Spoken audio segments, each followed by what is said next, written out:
aspectos que ustedes y yo nos podamos imaginar, es lo que domina. Domina en cierto sentido la desilusión. Ahora, yo no sé si con la exposición que haga pueda alentar, tener una posición optimista.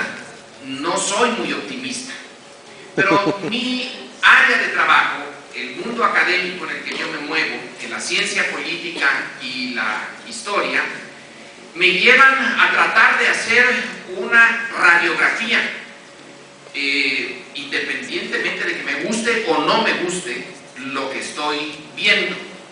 Entonces yo se las voy a presentar, es un punto de vista obviamente parcial. En la ciencia política, a diferencia de las ciencias llamadas exactas o de las naturales, aquí tenemos un problema mayúsculo. Si para construir una ley en física, pongamos por ejemplo la ley de la gravedad, bueno, quien finalmente la formuló tenía que vérselas con unas cuantas variables. Cuando a Newton finalmente vio, que es la leyenda, porque le costó mucho trabajo, pero en fin, vio a la manzana caer y entonces propuso su teoría de la gravedad, de la atracción hacia el centro de la Tierra, de todos los objetos, etc. Tenía la variable de la altura, la distancia, el peso, la velocidad, pues 4. ¿Cuántas variables se necesitan para explicar a un régimen político o el cambio de un régimen político? 10, 20, 30, 50 variables. Y la mayoría de esas no son cuantificables. Las de Newton todas eran cuantificables. Peso, altura, velocidad, distancia. Entonces la ciencia política desde el tiempo de los griegos hasta acá ha avanzado muy poco porque es muy compleja. Y una parte de la complejidad, de la dificultad de hacer una radiografía de un sistema político, de una presentación, pues la llena uno con sus prejuicios, sus preferencias, sus valores. Hay una parte valorativa que no voy a negar. Entonces mi presentación puede ser puesta en duda. Voy a intentar hacerla lo mejor que pueda, tratando de ser objetivo, pero bien consciente de que la objetividad es imposible en estos asuntos. Hay mucho de valores, mucho de subjetividad. Bueno, curándome en salud, señalándoles a ustedes que mi visión de México hoy, del presente y de las posibilidades hacia el futuro, tiene un elemento fuerte de subjetividad, voy a hacer uso de los datos disponibles y de los hechos disponibles, y también haré una presentación con un cierto sesgo histórico, porque eso es en lo que me mueve. Dicho esto, ¿de dónde venimos y en dónde estamos antes de poder proceder a la parte final de a dónde vamos? Que es ahí donde yo me hago bolas. ¿Dónde vamos? Sabrá Dios a dónde vamos. Pero más o menos puedo entender de dónde venimos. Y voy a poner algunos puntos, algunas variables, unas cuantas, pero fundamentales. En primer lugar, el hecho de que México como nación, como Estado nacional, como sociedad nacional, se construye a partir de una experiencia colonial que no es cualquier experiencia colonial. No es para nada similar a la de Estados Unidos, no es similar a las africanas o a las asiáticas, es una muy peculiar. En México se dio una de las grandes civilizaciones originales que se desarrollaron prácticamente sin contacto alguno con el resto del mundo.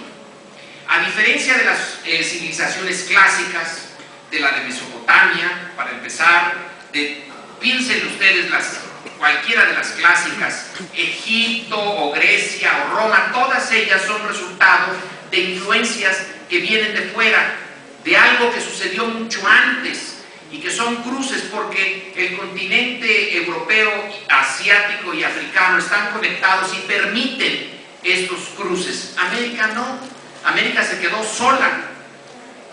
Ahora he estado leyendo algo sobre las posibilidades de que haya habido ciertos contactos con China, y bueno, sabemos de los contactos con los escandinavos, pero no dejaron nada interesante. Es un tipo de sociedad que se crea por sí misma, sus propios valores, hace sus descubrimientos, sus grandes descubrimientos, pero no es una sociedad científica. La ciencia como tal no se desarrolla aquí, se desarrollan muchos conocimientos, pero en fin, a lo que voy es esto, son sociedades complejas.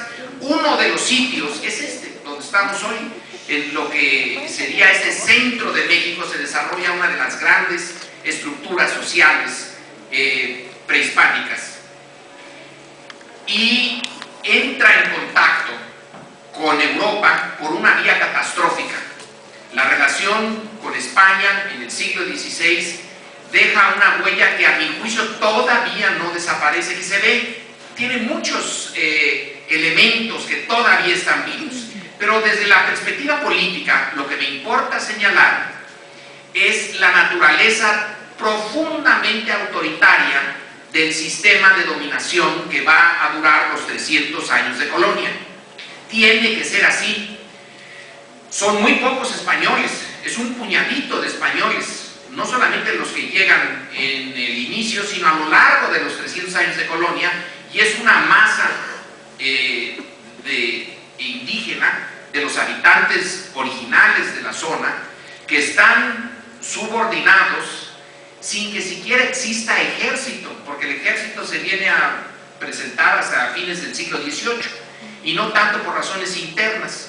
Ahora sí que el ejército está aquí por razones estrictamente internas, y no porque vayan a tener guerra con nadie. La guerra está adentro, pero originalmente es por los ingleses, es el temor a Inglaterra, a la invasión inglesa de fines del siglo XVIII que se hace este ejército. Pero lo que importa es que la estructura de autoridad y de subordinación viene en parte por la fuerza y en parte por el convencimiento.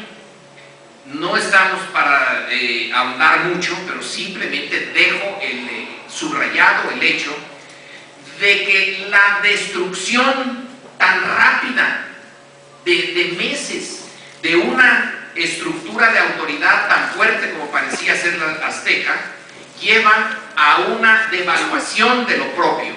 Hay una conciencia de que algo estaba tan mal, o de que la superioridad española es de tal naturaleza que, bueno, en el orden natural de las cosas está que unos pocos gobiernen, sobre todo si vienen de Europa, y que los muchos más o menos acepten la dominación sin rebelarse. Son 300 años de colonia en donde no hay una sola rebelión general. Hay muchos motines, problemas en los pueblos por razones muy concretas, sobre todo de tierras, pero hay mucha rebelión. Está punteado de rebeliones los 300 años de colonia, pero ninguna en contra de la autoridad. La autoridad se impuso en el siglo XVI, se aceptó, y calladitos. A mí me parece que es bien interesante como indicador nada más. El virrey de la Croix, que es de los últimos virreyes, ya desde fines del siglo XVIII, es uno que mandan los Borbones, es un virrey de la Ilustración. Cuando estalla un problema, ese sí, que abarca a todo el reino, que es la expulsión de los jesuitas, va casi a estallar una rebelión en la Nueva España en defensa de los jesuitas, a los cuales ha expulsado el gobierno de su majestad católica. Problemas entre católicos aquí unos querían el dinero de los otros, y en fin, el punto es que los expulsan. El pueblo mexicano se siente agraviado, y la respuesta del virrey es que saber los súbditos de su majestad, y se refería a los de esta zona, que nacieron para obedecer y callar, y nunca para entrar en los altos asuntos de la política. Esa es nuestra herencia política original. La mayoría a callarse, a obedecer, listo, y la minoría a gobernar. la transformación